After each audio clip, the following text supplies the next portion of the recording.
is 2 weeks before the messenger died.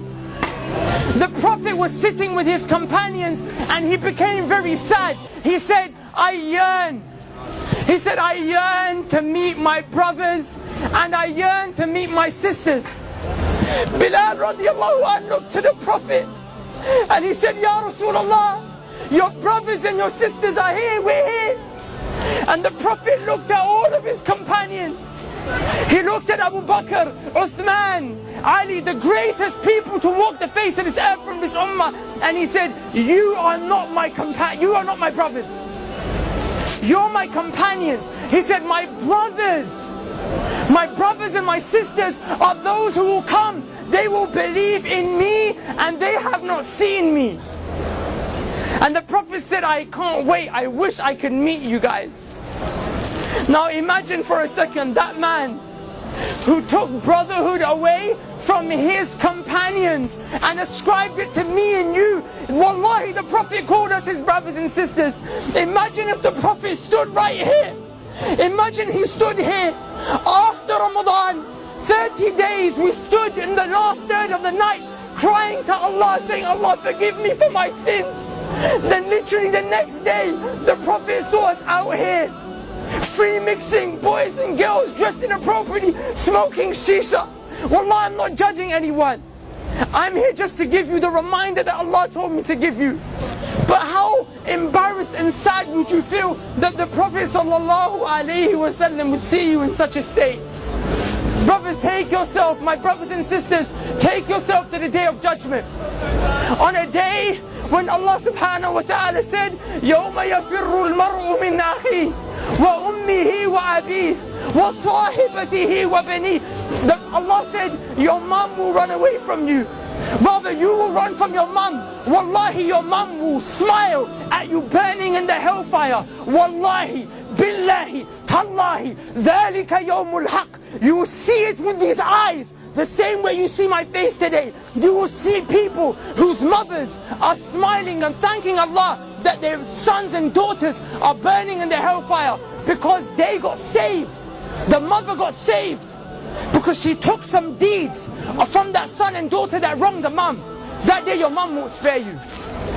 On that day, the only man that will look around, the only man who will go around into sajda, he will fall, waiting, crying to Allah so that we can be saved and go to Jannah, is Muhammad sallallahu alayhi wa sallam.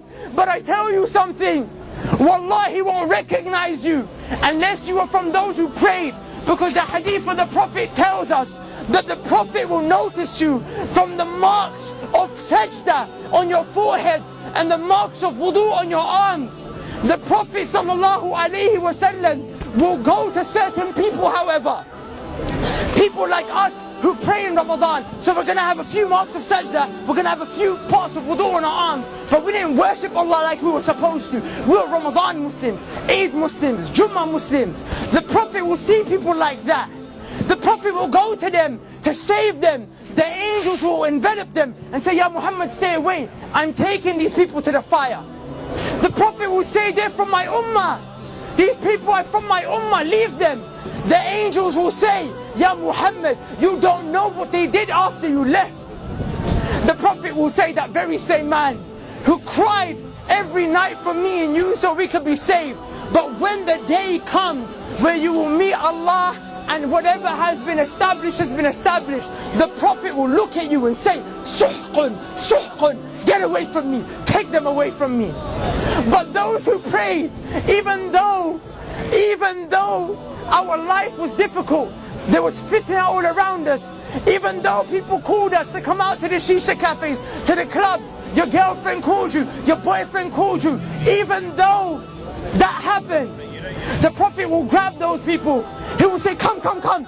He will save you from the fire, take you to the gates of Jannah where there is a fountain called Al-Kawthar. He will dip his hands in. He will say, drink, drink, drink from my hands, drink from my hands. Are you okay? Go into paradise. Udkhuluha bisalam. Dhalika yawmul khulud. Enter with peace for eternity, happiness, and never-ending happiness that will never cease, brothers and sisters, and never-ending happiness that will never leave. How How do you get to that stage? And I'll leave you with this. The Prophet ﷺ said, a time will come when holding on to my religion, holding on to Islam, will become as difficult as holding on to charcoal. The charcoals that we smoke shisha with. The Prophet said, try and hold on to it. It burns you, let go of it. The Prophet ﷺ said, that's what my religion will become like. Is it not like that today? We come to the masjid, but then the heat of the girls and the guys and the music and the haram, it grabs you, right? So it's hard to hold on to Islam. The Prophet gave you an advice in another hadith. The Prophet ﷺ said, be patient, and you will drink from my hands at the fountain of Al-Kawthar. Brothers and sisters, wallahi, I don't get paid for this. Wallahi, it's because I love you for the sake of Allah. I came from this life. There is no khair.